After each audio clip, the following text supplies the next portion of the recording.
sobre uma mulher medieval chamada Hildegarda de Bingen. A Hildegarda ela nasceu em 1058 na Alemanha. Ela é a 10ª filha de uma família nobre da época, que a entregou como dízimo para um monastério da Ordem Beneditina de Disbodenberg. No princípio, a educação da Hildegarda ficou a cargo da sua tutora chamada Jutta, mas posteriormente, com a morte da Jutta, a educação da Hildegarda ficou aos cuidados do monge Volmar, que acabou por se tornar amigo, secretário e copista da Hildegarda. Bom, a Hildegarda recebeu então uma educação formal, ela aprendeu a ler, né, através das Sagradas Escrituras, leu latim, e a gente percebe, olhando para algumas obras da Hildegarda, que ela, enfim, apesar de não citar suas fontes, a gente percebe que ela teve contato com algumas obras filosóficas, por exemplo, de Agostinho. É possível notar alguma influência. Bom, a vida, né, da Hildegarda se torna pública aos 41 anos de idade, aos seus 41 anos de idade. E por quê? Porque ela narra na sua primeira obra, né, que se chama Esquívias, que é a obra mais conhecida e aquela que a gente tem já a tradução para o português. Ela narra que ela recebeu um chamado através de uma experiência visionária. E que chamado foi esse? Bom, é um chamado de passar a escrever tudo aquilo que ela experienciasse através dessas visões. Bom, mas a Hildegarda sabe, né, que ela não pode pura e simplesmente começar a escrever. Ela sabe do peso, enfim, biológico, físico e moral que o seu gênero lhe imputa. Então, ela tem de ter autorização da igreja. E ela consegue essa autorização através da intercessão de um amigo seu, o Bernardo de Claraval. O Papa Eugênio III reconhece, né, a narrativa da Hildegarda, ele lê algumas partes do Esquívias, fica muito impressionado com o que lê e dá autorização para ela passar a escrever.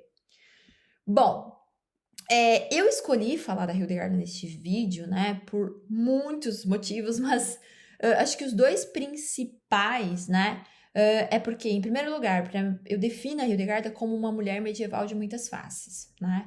Além dela escrever livros enfim, de ordem teológica, exegética, como é o caso do Esquívias, ela escreve livros de ordem natural, né, das ciências naturais, como a física, o causa e cura, escreve músicas, a gente coloca no YouTube, há muitas obras musicais da Hildegarda, escreve poemas, e ela, além de tudo isso, ela é uma mulher de vida política. A Hildegarda é uma mulher que ela ocupa os não lugares na Idade Média, né? Porque as mulheres, elas não tinham um lugar, elas tinham os não lugares. E a Hildegarda, ela se faz ouvir através desses não lugares, né? Ela assume a função de abadesa no monastério de Disbodenberg com a morte da Jutta.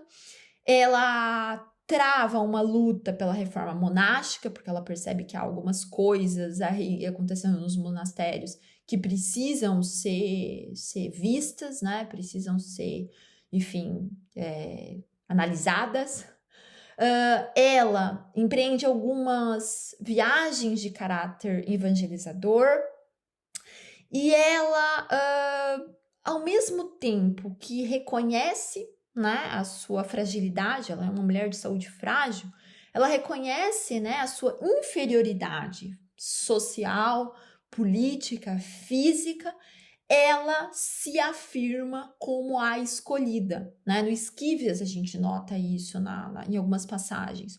Olha, eu sou fisicamente e intelectualmente frágil, mas eu fui escolhida por Deus, que a tudo aperfeiçoa, para ser aperfeiçoada e falar, né? Tudo isso que eu falo, tudo isso que eu escrevo, tudo isso que eu narro, foi porque Deus mandou eu falar, narrar e fazer, né? Então ela joga, né? Ela usa desse artifício retórico, né? Desse artifício social e político para ocupar esses não lugares sociais da época. E a Hildegarda ela é uma voz importante na minha pesquisa em filosofia medieval enfim, pelos diversos gêneros literários sobre os quais ela escreve, sobre os diversos assuntos sobre os quais ela escreve, e porque ela é uma mulher que contrapõe os modelos, os paradigmas da sua época. Então, isso é muito importante, né? Como eu falei, a Hildegarda, ela contrapõe uma visão muito enraizada na época, e até hoje a gente sabe disso, que é a visão de que a mulher é um ser biologicamente e intelectualmente inferior, né? A visão aristotélica, né? Da natureza feminina. E como é que ela contrapõe isso? Ela contrapõe em si mesma, né? Ocupando esses não lugares sociais, mas também ela faz isso, ela contrapõe isso através das suas obras. Ela trata de assuntos femininos, né? Por exemplo, menstruação, orgasmo, a saúde feminina no geral, né? E não só a saúde, mas a própria moralidade das mulheres em diversas das suas obras. Então, ela fala sobre as mulheres, mas ela fala de um modo muito particular e não do modo como os homens costumavam falar sobre as mulheres. E neste período, né, só para terminar, essa visão da mulher inferior, biológica, intelectualmente inferior, foi traduzida numa figura, que era Eva. Então, Eva, a pecadora, a mulher culpada por todo o mal do mundo. E Hildegarda tem uma visão diferente. Ela acredita ela defende que Eva, na verdade, foi enganada. Eva, na verdade, é a primeira vítima do mal no mundo, né? Então, ela entende, né, que houve uma redenção da natureza de Eva através de Maria, uma outra figura feminina aí da história. E Maria recebeu o dom de gerar o Filho de Deus. Maria recebeu o dom de aprender, de compreender, assim como Hildegarda recebeu também, assim como todas as mulheres receberam o dom da geração, receberam o dom de aprender, enfim.